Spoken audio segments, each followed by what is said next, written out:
Pauvre de la chaîne Brandon Ray. On est parti, tout le monde est prêt? Let's go. C'est de découvrir dans cette vidéo. C'est parti, let's go. Bonjour madame. Bonjour. Alors, aujourd'hui on parle d'un sujet super important. Oui, un tiers des Français vit avec moins de 100 € après le 10 du mois. Qu'en pensez-vous? bah, que c'est un scandale. Voilà, qu'est-ce que vous voulez que je vous dise? C'est un scandale. Mais il faut du travail, c'est surtout ça qu'il faut.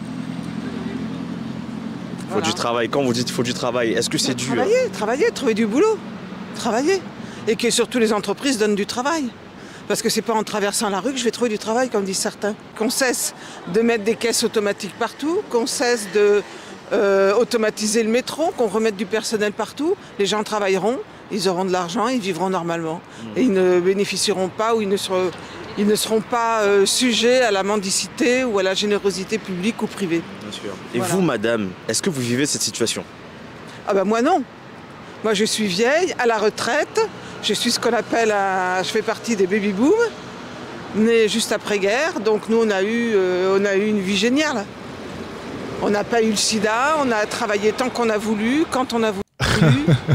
Détail très important. Et maintenant je suis à la retraite, donc je vous remercie de me payer ma retraite d'ailleurs à ce propos. Merci jeunes gens. Tous les jours c'est grâce à vous que je vis, puisque maintenant c'est la retraite. Mais globalement, quelle sera vraiment la situation pour ces personnes-là qui vivent avec moins de 100 € à la fin du mois? Mais qu'est-ce que je voulais dire? On les trouve dans la rue, partout, tout le temps. On passe notre temps à leur... Sincèrement les gars, à la fin du mois, il vous reste combien? Très sincèrement, j'aimerais bien savoir. À la fin du mois, il vous reste combien? C'est une bonne question ça. Il vous reste combien les gars à la fin du mois? J'aimerais bien savoir ça, tiens. Leur donner une pièce, un fruit, quelque chose, c'est lamentable. C'est lamentable. Avant, ce qu'on appelait un clochard, c'était quelqu'un d'original qui vivait sous les ponts. Et il y en avait quelques-uns. Maintenant, attendez, c'est de tous âges, de toutes conditions. C'est la faute à qui selon vous, madame? Ben, c'est la faute au... Alors là, je vais prendre les grands mots. C'est la faute au capitalisme. Qui est-ce qui se gave? Quelques-uns. Il n'y a pas de redistribution de la richesse. Je ne vais pas sortir les théories du PC et autres, mais voilà, c'est ça. Si on répartissait la richesse, ça irait mieux pour tout le monde. Et comme on ne peut pas donner des... Mais bon, c'est un peu utopique. Tiens, moi, je sais que de mon côté, je dépense moins de 20%, ok? Moins de 20% de mon salaire chaque mois. C'est pas mal, ça. C'est pas mal, vrai ou faux? Moins de 20% de mon salaire. Je vais lire vos réponses. Alors, 250 € et je suis étudiant. 1000 €. Ok. Là, j'ai 2700 €, je revis. Ouais, mais à la fin du mois, t'as combien? 50. Ok. Bien. Il vous reste combien à la fin du mois? 800 à peu près. Que je mets de côté. Pas mal. 10, 1200, 0. Aïe. 1500, 3000. 0 €. Ah, c'est pas mal. 33% pour le loyer, 33% investi et je vis avec 500 € de bouffe. Ok. Pas mal. Des billets de banque comme ça, eh ben, chacun travaille, chacun mérite son salaire et chacun vit correctement. Voilà. Un message pour la jeunesse? Courage camarades, courage, baissez pas les bras. Faut y aller, faut faire tout ce que vous pouvez, même n'importe quel boulot, n'importe quoi, mais ne restez pas chez vous ou ne restez pas dehors à vous demander ce que demain sera fait. Monsieur, bonjour. J'ai une question. Vas-y. Un tiers des Français vit La avec... deuxième est offerte. Ah, elle est bonne celle-là, franchement elle est bonne. En fait monsieur, il y a un problème aujourd'hui, c'est qu'un tiers des Français vit avec moins de 100 € après le 10 du mois. Qu'en pensez-vous de cette situation? Ah, c'est carrément après le 10 du mois. Après le 10 du mois. Attendez, c'est une blague. J'ai mal... Attendez. Elle est bonne. En fait monsieur, il y a un problème aujourd'hui, c'est qu'un tiers des Français vit avec moins de 100 € après le 10 du mois. Qu'en pensez-vous? Waouh! Après le 10 du mois. Non. Ah mais oui, mais c'est vrai que la plupart mangent sur le découvert. On a souvent eu des interviews de rue et la plupart effectivement mangeaient sur le découvert à partir ouais, effectivement aux alentours de la fin, milieu du mois. Donc c'est peut-être vrai. Ce pourcentage est peut-être vrai. Cette étude est sûrement vraie. Parce que lors des interviews, il y avait énormément de personnes, oui, qui partaient sur le découvert chaque mois. Putain. Qu'en pensez-vous de cette situation? C'est l'extrême pauvreté qui s'installe en France.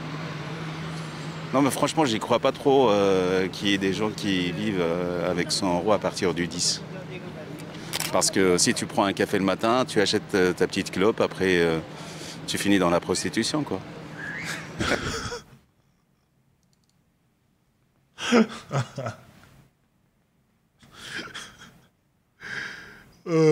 La phrase aléatoire, on aime bien. Waouh. Moi, j'en ai. Mais quand vous dites cela, monsieur, concrètement, est-ce que ça a été, est-ce que vous avez déjà été dans cette situation? Oui, oui, oui. Quand je suis arrivé en France, j'avais rien du tout. Mais ça fait longtemps. Bien sûr. Mais je me débrouillais quand même, je travaillais un petit peu. Après, je ne savais pas combien je gagnais par jour, ni par mois, ni par an. Je galérais, quoi. Bien sûr. Mais dire, il y a des gens aujourd'hui, des familles, des femmes de ménage, je ne sais pas, c'est des travailleurs qui finissent leur mois comme ça à sec. Là, c'est chaud, par contre. Bien sûr, bien sûr. Bah, c'est surtout ça, c'est ça le problème, c'est que ces personnes-là, concrètement, qu'est-ce qu'il faudrait faire pour résoudre ça, en fait? Ah, franchement, j'ai pas la solution. Je comprends. Et dans votre cas actuel maintenant, là, vous travaillez, vous êtes actif? Oui, oui. Mais après, je ne sais pas combien je gagne. Hein. Jusqu'à présent? Oui, je ne sais pas combien je gagne, je ne sais pas combien je dépense. De toute manière, je ne suis pas en galère. Waouh. Ça, je suis... voilà. Vous qui n'êtes pas dans cette situation, qu'est-ce que concrètement pourriez-vous Mais dire? ça ne veut pas dire... En fait, mais... Je ne sais pas si vous avez... Qu'est-ce que vous avez compris que je ne suis pas dans cette situation? Ça veut dire quoi? Dans le sens où vous n'avez pas de... Je galère comme tout le monde, hein. C'est pas... Mais vous avez dit que là, à la fin du mois, vous Oui. n'êtes pas comme... Oui, oui, oui. Moi, il me reste encore 100 euros. Wow. Je reste jusqu'à la fin du mois, il me reste encore 100, peut-être 1000. Mais après, je ne fais pas l'unanimité. Bien Hein. sûr. Comment est-ce que l'inflation, ça joue en ce moment? Est-ce que ça vous impacte un peu dans votre famille? Comment vous le Mais ressentez? franchement, tu sais quoi? Moi, la crise économique, depuis que je suis né, je l'ai trouvée.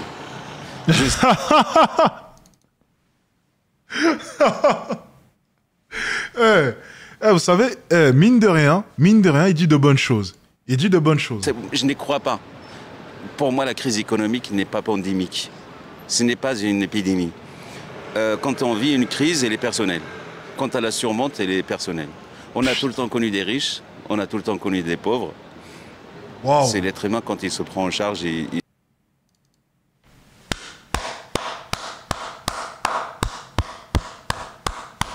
Hey, ce mec-là, mais c'est exactement ce que je pense. Ce mec est excellent. Ce mec... Attends, je vais mettre autour parce que c'est super important ce qu'il vient de dire. C'est vraiment super important. C'est une des interventions les plus pertinentes que j'ai vues dans un micro-trottoir. C'est excellent. Je vous remets ça. Ce n'est pas une épidémie. Quand on vit une crise, elle est personnelle. Quand on la surmonte, elle est personnelle. On a tout le temps connu des riches, on a tout le temps connu des pauvres. C'est l'être humain, quand il se prend en charge, il s'en sort.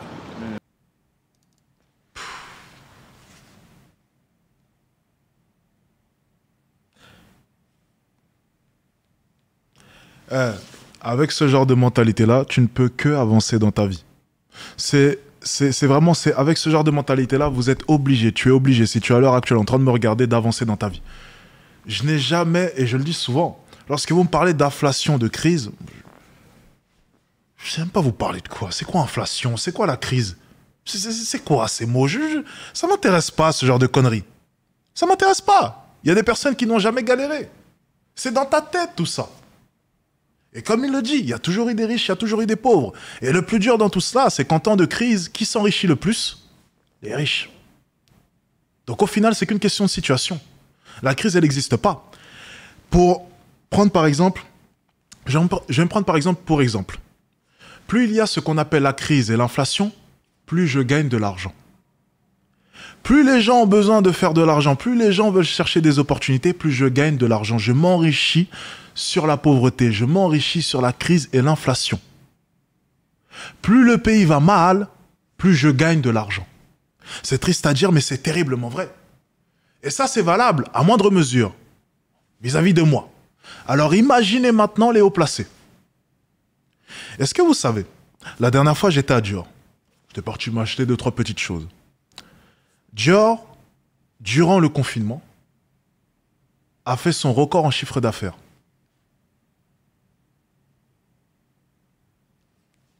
Je dis, mais comment est-ce que ça se fait, ça? J'étais en train de me gratter le cerveau, j'ai dit, mais attendez, mais c'est pas possible. Comment ça? Sortie de confinement, Covid? Non, ils ont fait leur record en chiffre d'affaires. Et tu vois, ça soulève tout un tas de questions. C'est pour nous, ça a été la crise. Pour nous, ça a été compliqué. Mais les plus riches ont continué à consommer et à s'enrichir. C'est ça que ça veut dire. Ne croyez pas ces histoires de crise ou d'inflation. C'est des conneries. Essaie de régler ta propre situation et la crise ou l'inflation n'existeront plus.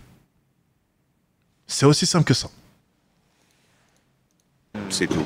Mais après, dire que l'inflation est terrifiante en France et tout, non, je ne pense pas. Parce qu'ailleurs, moi, je viens de l'étranger et j'ai vu des prix galoper de 300-400%. Et comment ils font alors? Bien sûr. Mais ici, ça va, c'est relativement... Enfin, je vais pas insulter les gens, mais bon, je veux dire, voilà, il y a de l'inflation, c'est sûr, il y a des petits salaires, c'est certain, mais les gens y vivent quand même. Ici en France, on vit. D'accord. Ailleurs, on survit. Il y a un fait aujourd'hui qui est qu'un tiers des Français vit avec moins de 10 € après le 10 du mois. Qu'en pensez-vous? C'est moi. Je suis artiste-auteur. D'accord. Donc... Mais comment vous réussissez à vivre, madame? Alors, je suis végétalienne. Je mange pas de viande, je mange pas de poisson, je mange pas de fromage, ni de produits laitiers. Je mange des légumes, des pâtes, du riz, des fruits. D'accord. Est-ce que c'est un problème pour vous de vivre comme cela, madame, à la fin du mois? Comment vous le vivez, en fait? Bah, je le vis comme je le vis. Il y a plein de gens qui n'ont pas du tout d'argent. Donc quand j'en ai, je partage un petit peu avec les autres. Non, il faut pas rigoler, c'est pas drôle. Oh, mais j'habitais juste à côté. Bon, bref, on s'en fout. Ouais. Malgré que vous vivez avec moins de 100 € après le 10 du mois, madame? Ouais, j'ai toujours de la monnaie dans mes poches. Waouh! Ah ouais, madame. Mais... C'est... Et ceux qui ont, par exemple, qui vivent avec qui ont un foyer, qui ont une famille, c'est pénible pour eux de vivre cela. Et vous, dans votre cas, est-ce que vous avez des personnes à charge? J'habitais juste à côté. Putain, c'était trop bien. J'habitais un peu plus bas, là-bas, j'habitais dans le 9e arrondissement. Oh là là, qu'est-ce que j'ai passé de bons moments. Ah, c'est le meilleur souvenir. Bah, en fait, c'est la première fois que j'ai vraiment... c'était la première fois que je dépassais les 100K. Quand j'avais cet appartement. Donc, c'est des bons souvenirs, cet appartement, les gars. Première fois que j'ai dépassé les 100K, j'habitais juste à côté. Dans le 9e arrondissement. Pas très loin dans le 9e arrondissement. Je sais parce qu'en fait, tu remontais la rue. Enfin bref, fallait aller un peu plus côté Saint-Lazare, mais ouais. Franchement, c'est des bons souvenirs. Bon, je sais pas pourquoi est-ce que je raconte ça. En plus, je raconte ça lorsqu'on voit une pauvre qui galère avec moins de 100 € à la fin du mois. Bref, je sais que c'est peut-être un peu... voilà. C'est peut-être pas le moment pour exposer ma richesse. Mais voilà, je préfère le souligner parce que c'est des bons souvenirs pour moi. Donc voilà, tout simplement. J'avais envie de flex. Non, j'avais même pas envie de flex. J'avais envie de faire part un peu de mon côté un peu nostalgique vis-à-vis de cet endroit et vis-à-vis de ce que ça traduit pour moi. Et pour la petite anecdote, juste, je vais vous dire une chose et vous allez sûrement rigoler. J'avais terminé ma première conférence, ok? C'était dans cet appartement-là. Je sors de la conférence et j'ai fait plusieurs dizaines de milliers d'euros en 1h30. Et en fait, dans mon esprit, je voulais tellement réussir et je voulais tellement que cette conférence-là, pour ma première, en plus de ça, c'était seulement ma première conférence, je voulais tellement faire plus de 100 000 € en une conférence qu'en fait, en sortant de la conférence, j'avais fait plusieurs dizaines de milliers d'euros. J'étais au téléphone avec mes parents et je leur ai dit « Putain, j'ai raté ma conférence, j'ai pas fait le chiffre que je voulais. » Mon père, je me rappellerai toujours, mon père, il a dit « Mais t'as fait combien ?» Je lui ai dit le montant. Et tu vois, ça m'a mis, allez, 1 heure en marchant, parce qu'après, je suis parti marcher dans Paris. Mon ex était à la maison, elle était contente, mais moi, j'étais énervé. Et ça m'a mis 1 heure en marchant pour me rendre compte que je venais de faire en 1h30 le chiffre d'affaires du mois dernier. Plus que le chiffre d'affaires du mois dernier. En 1h30 de conférence. Et en fait, tu sais, des fois, ça traduit énormément de choses. C'est que tu vises tellement loin qu'en fait, tu ne te rends même pas compte que tu as atteint déjà un certain niveau. Mais parce que tu vises tellement loin, tu regardes tellement loin, que générer plusieurs dizaines de milliers d'euros en 1h30, je vous jure, à ce moment précis, je me suis dit, c'est de la merde. Comment est-ce que j'ai pu penser? Et vraiment, et je regrette un peu ce comportement parce que c'est être quand même terriblement ingrat. Ok? Ouais, t'as totalement raison, il faut pas être ingrat. Ça, par contre, c'était vraiment... J'étais un peu comme un gosse, tu vois, pourri gâté, pas content de ce qu'il a. Et sur le coup, j'ai pas relativisé et j'ai pas eu ce recul parce que dans mon esprit, j'allais faire 150 000 euros. Et non, à la fin de la conférence, en tout, en prenant les paiements de fois, j'ai dû chiffrer aux alentours des 50 000 euros. 50 000 euros en 1h30 pour ma première conférence. Alors que c'était super mal organisé, les slides n'étaient pas super, je venais de débuter, c'était ma première, il y a eu quelques erreurs, j'ai mal lancé l'offre, il y a eu en plus de ça, bug de paiement sur les paiements, il y avait des paiements qui sont passés en paiement à 1 euro parce que le mec avait mal setup, donc j'avais perdu aussi plein d'argent sur le côté. Mais en fait, non. Mec, tu viens de faire 50 000 euros en 1h30, sois quand même content. Et ben tu vois, ça rejoint un peu les propos du mec juste avant. Ça rejoint un peu ses propos. C'est juste dans la tête, en fait. Lorsque tu vises, non, lorsque tu veux évoluer, tu vas évoluer. Lorsque tu veux fuir l'inflation, lorsque tu veux fuir la crise, tu peux la fuir. Je te jure, c'est totalement possible. Bref, c'était la petite anecdote, voilà. Ce cadeau, c'est pour vous. Charge ou vous êtes toute seule? Non, j'ai pas de personne à charge. Attends. Tu es conscient que tout ce que tu dis est enregistré? Mais bien sûr que oui, ça pourrait se retourner. Qu'est-ce qu'il raconte, Mathias? Allez, Mathias, au revoir, tu es éliminé.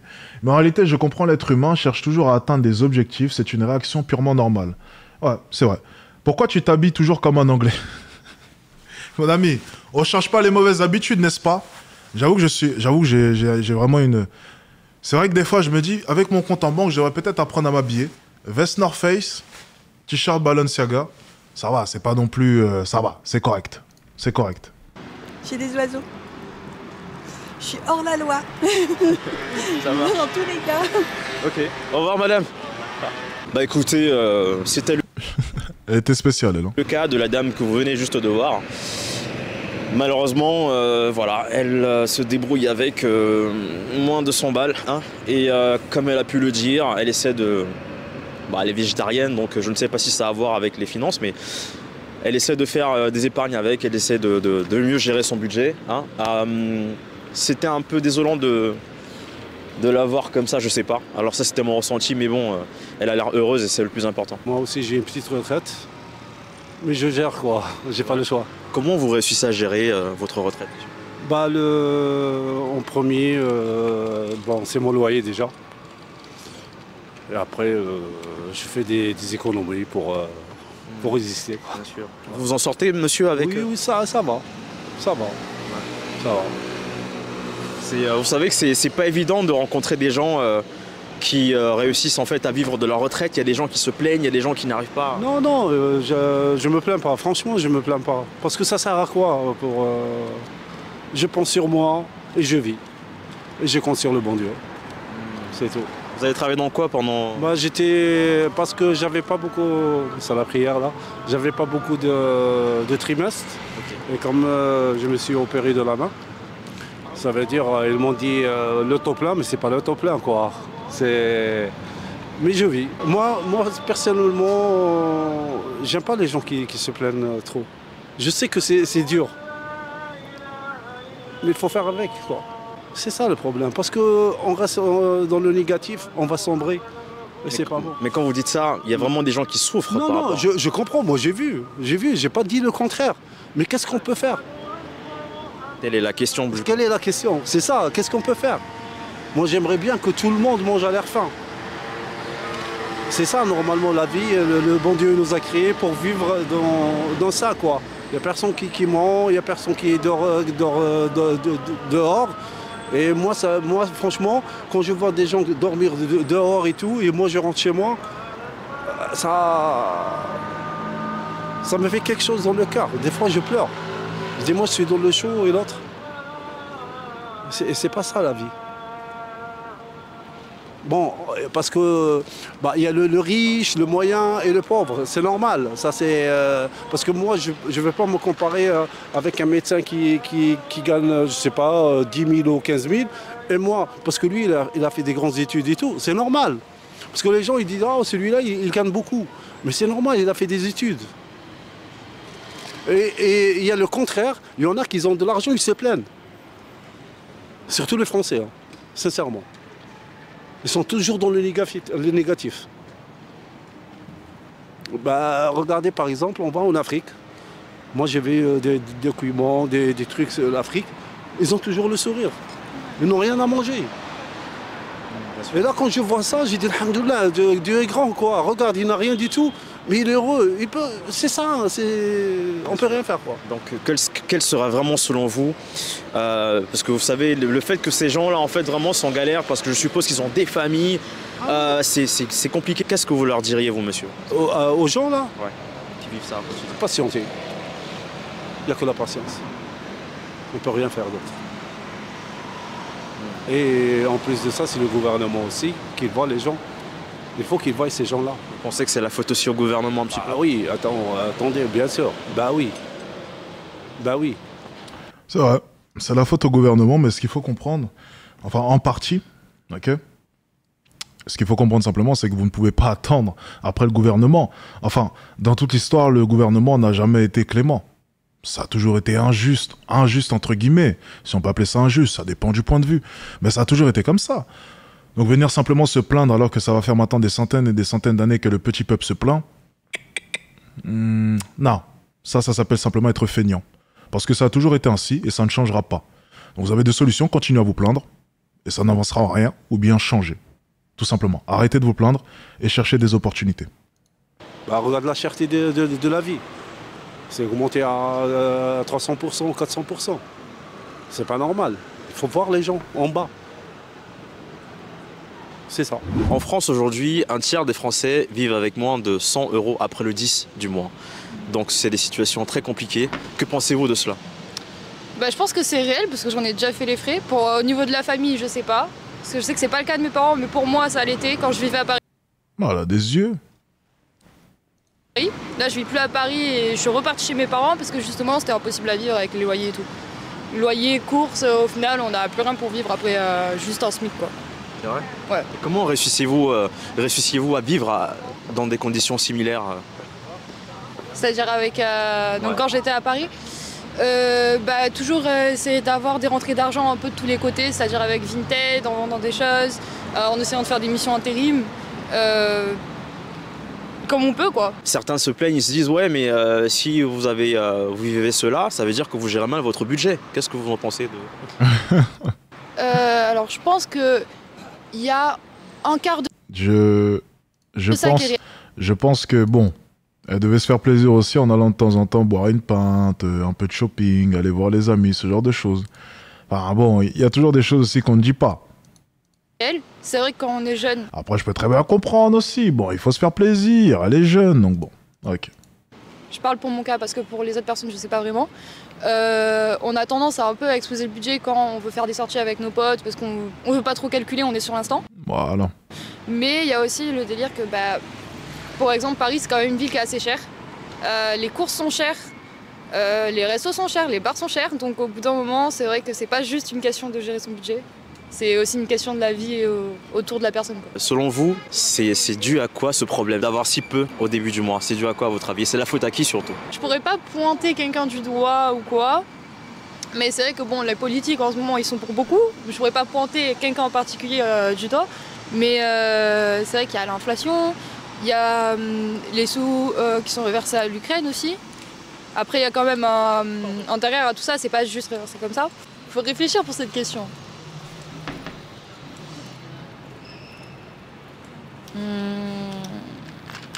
Je ne saurais pas dire comme ça sur l'instant. Quelle serait la solution pour résoudre ce problème-là? Manifester c'est bien, mais c'est déjà ce que tous les Français font et apparemment ça bouge pas grand-chose. Franchement, j'en ai aucune idée. Là à l'heure actuelle, j'en ai aucune idée. Juste essayer de survivre avec le peu qu'on peut avoir et voir ensuite se débrouiller pour nous essayer de se faire plus d'argent, mais aussi continuer à manifester et à dire qu'il y a des choses qui vont pas quoi. Moi c'est pas normal, mais quand ce qu'on peut changer c'est la France, hein, c'est comme ça. Il y en a des gens qui ont bossé qu'à la retraite, qui touchent une retraite normale. Il y en a ceux qui n'ont pas bossé normalement, qui n'ont pas une bonne retraite. On peut rien faire, c'est comme ça. C'est dû à quoi à votre avis, monsieur? Déjà pour commencer, les gens sont payés SMIC, c'est pas normal. C'est pas normal que les gens soient payés SMIC. Qu'est-ce que tu fais avec une paye SMIC? Si tu es tout seul avec 2 enfants, tu fais quoi? Moi, de toute manière, moi, comme je suis célibataire, j'ai une retraite normale. Moi, j'ai vu normalement. Quoi. Je me fais plaisir. Et voilà, c'est tout.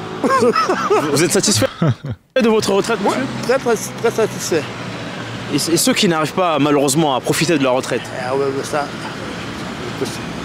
je sais pas. Je sais pas comment faire, moi, je sais rien. Et il y en a aussi ceux qui ne sont pas boursiers pour avoir une bonne retraite. Il y a plein de trucs. C'est ça. Ouais. Donc, en fait. Parce que moi, exactement, moi, pour que je touche une retraite normale, je suis prolongé, je travaille 2 ans de plus. Voilà, parce que je pourrais travailler, je continue à travailler 2 ans de plus. Vous avez bossé dans quoi, monsieur? J'étais dans la restauration. Ok. Et voilà. Chacun sa merde, quoi. C'est votre message, c'est votre dernier message. Ouais.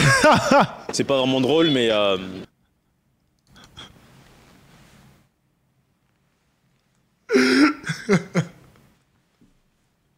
Chacun sa merde, comme il dit.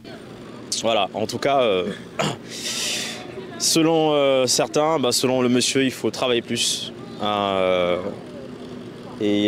Travailler plus. Et chacun sa merde. Surtout ça. Ouais. C'est pas vrai. C'est un tir.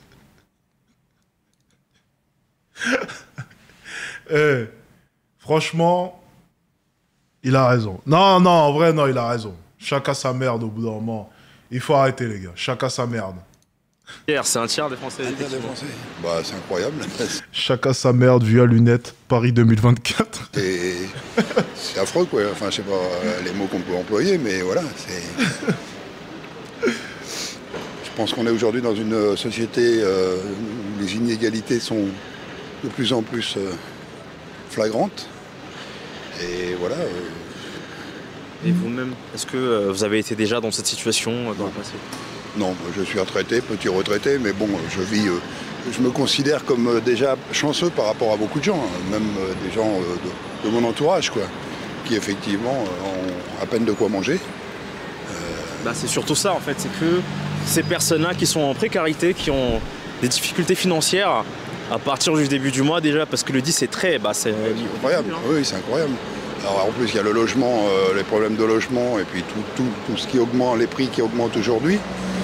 Moi, je le vois tous les jours, j'habite dans le quartier, et il y a de plus en plus de gens dans la rue, des gens de plus en plus jeunes, des gens qui ne peuvent pas se loger, qui ne peuvent pas se nourrir. Et voilà.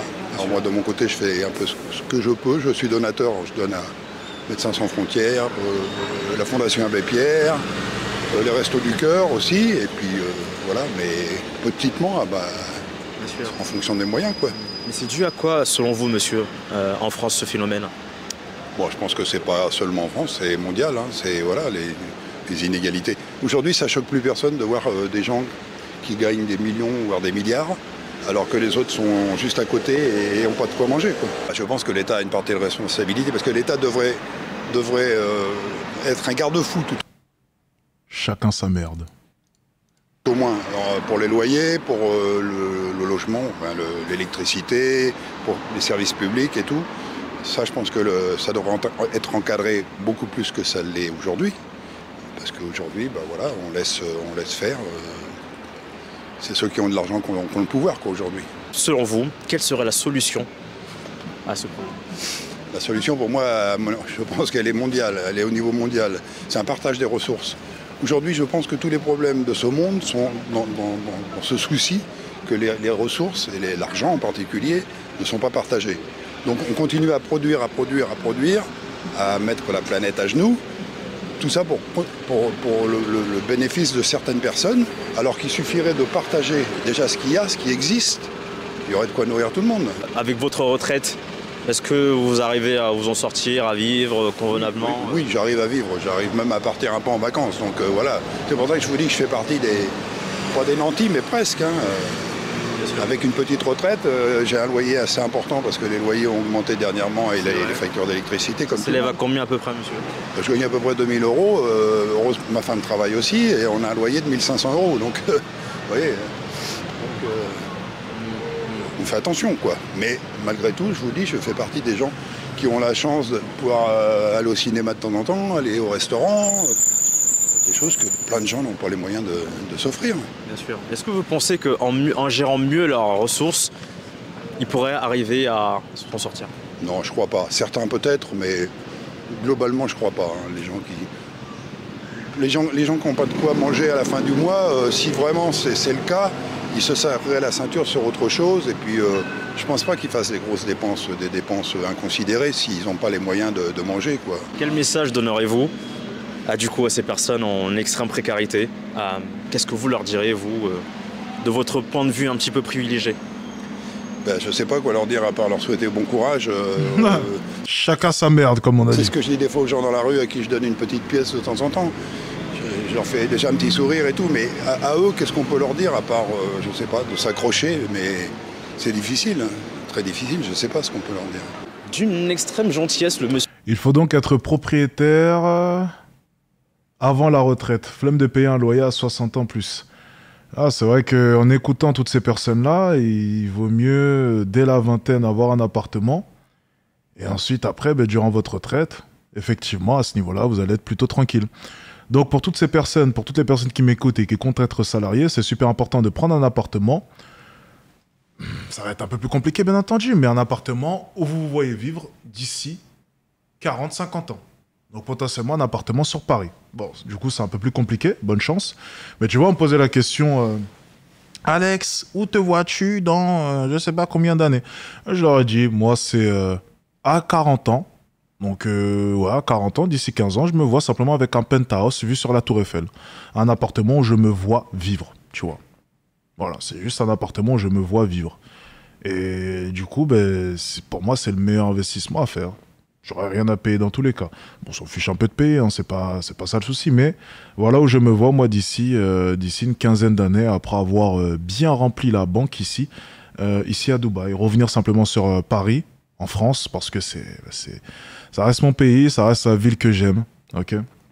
Ça, c'est sûr et certain. Et je veux, à partir de mes 40 ans, revenir ici, même si, bon, je vais tourner un peu partout dans le monde, hein, comme je fais maintenant. Mais voilà. Je veux vraiment finir mes jours à Paris. Parce que voilà. Vous savez, c'est assez bizarre, mais lorsque je vois Paris, je souris tout de suite. Tu vois, voilà, je souris tout de suite. C'est vraiment la ville que j'aime. Et le plus important, c'est d'être dans un endroit que j'aime et que j'apprécie énormément. L'Argentine, ça me tente bien. Ouais, essaye. Si t'aimes, reste. Monsieur, c'est incroyable.